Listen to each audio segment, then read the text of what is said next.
The Day the Zoo Forgot How to Laugh by Ryan Reads. At Sunny Paws Zoo, there was never a dull moment. Gary the giraffe wore a different scarf every day. Penny the penguin raced around on bright red roller skates.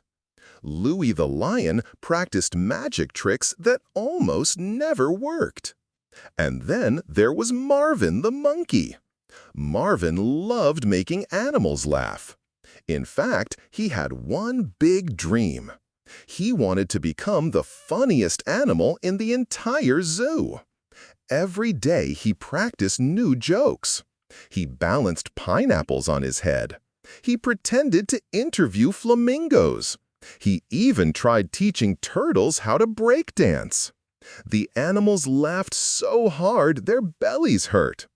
Then, one morning, everything changed.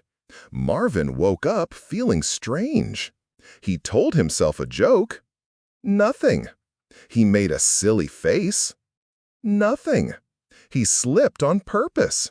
Still nothing. His laugh was gone. Soon the other animals noticed. Without Marvin's laughter, the zoo felt different, quieter, sadder. Even the parrots stopped singing their funny songs. As the sun began to set, an old tortoise named Theodore slowly approached. Very slowly. So slowly, Penny whispered, that I think he started walking here yesterday. Theodore smiled.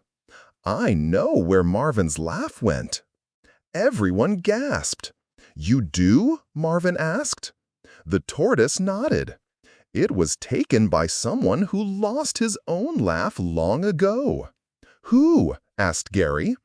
The tortoise pointed beyond the zoo gates. Far in the distance stood a dark mountain hidden by mist. The Giggle Gobbler. The animals shivered. The name hadn't been spoken in years. Marvin swallowed hard. Then let's go get my laugh back. The next morning, the adventure began. The journey led Marvin, Penny, Gary, and Theodore into the forest of funny echoes. At first, everything seemed normal. Then Gary sneezed. Achoo! A moment later, the trees replied. Achoo! Then the bushes shouted it. Achoo! Then the rocks joined in. Achoo! The echo followed them for nearly 10 minutes. Penny laughed. This forest is ridiculous. Ridiculous! Shouted the trees. As they traveled deeper, strange laughter drifted through the woods. Hee hee hee! Ha ha ha! Ho ho ho! Marvin's ears perked up. That's my laugh. The sound seemed to float just ahead of them. They followed it until they reached a giant wooden sign. It read, "Only the silliest shall pass." Below it sat 3 treasure chests. One was filled with feathers. One was filled with socks. One was filled with pickles. A riddle appeared. What doesn't belong? Everyone guessed. Socks, said Gary. Wrong. Feathers, said Penny. Wrong. Marvin thought carefully. The pickle. The sign glowed. Correct. Why? Asked Theodore. Because feathers and socks can both tickle your feet. The forest erupted with applause. The middle path opened. As they continued, the mysterious laughter grew louder and louder, and soon they spotted it, a crooked tower sitting atop Giggle Mountain. The sound of thousands of trapped laughs echoed from inside, including Marvin's. By sunset, the friends reached the tower. They expected a giant monster. Sharp teeth, glowing eyes, maybe even fire breathing. Instead, they found a tiny, furry creature no bigger than a rabbit. He sat alone in a room filled with glass jars, thousands of jars. Inside every jar was laughter, giggles, chuckles, snorts, even Marvin's famous monkey laugh. The creature looked nervous. "Oh," he said softly, "you found me." "You're the Giggle Gobbler?" Marvin asked. The creature nodded. "My real name is Gus." "You stole everyone's laughs," Penny said. Gus lowered his head. "I know." "Why would you do that?" Gary asked. For a long moment, Gus said nothing. Then he whispered, "Because I lost mine." The room fell silent. "When I was little, I laughed all the time, but one day I forgot how. Hearing everyone else laugh made me sad, so I started collecting them." Marvin looked around.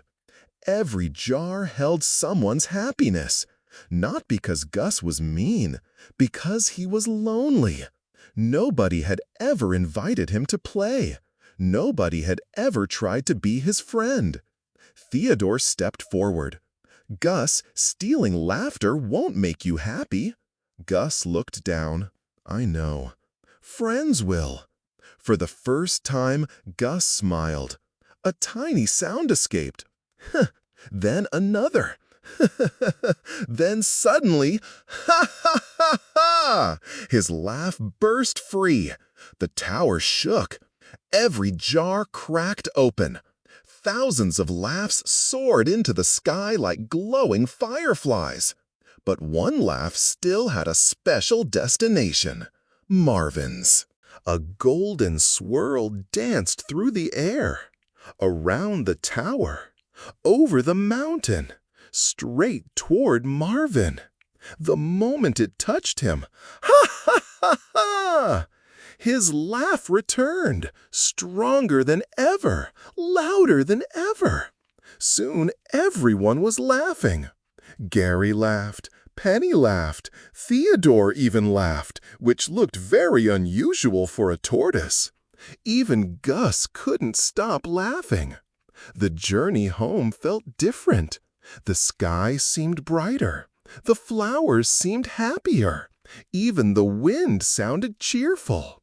When they returned to Sunny Paws Zoo, every animal gathered for a huge celebration. There were games, music, banana pies, and one very confused elephant magician. As fireworks sparkled above the zoo, Marvin climbed onto a small stage. "I used to think being the funniest animal was the most important thing in the world," he said. The crowd listened. "But I was wrong." "You were?" Penny asked. Marvin smiled. "The best thing in the world isn't making everyone laugh." "What is it?" Gary asked. "It's having friends to laugh with." The animals cheered. Gus smiled. For the first time in years, he didn't feel alone. And as laughter filled the night sky, Theodore quietly spoke the lesson nobody would ever forget. Laughter grows when it's shared. And from that day on, Sunny Paws Zoo became known as the happiest zoo in the world. Not because it had the funniest monkey. Not because it had roller skating penguins. Not even because of Gary's scarves. It was the happiest zoo because everyone belonged. The end.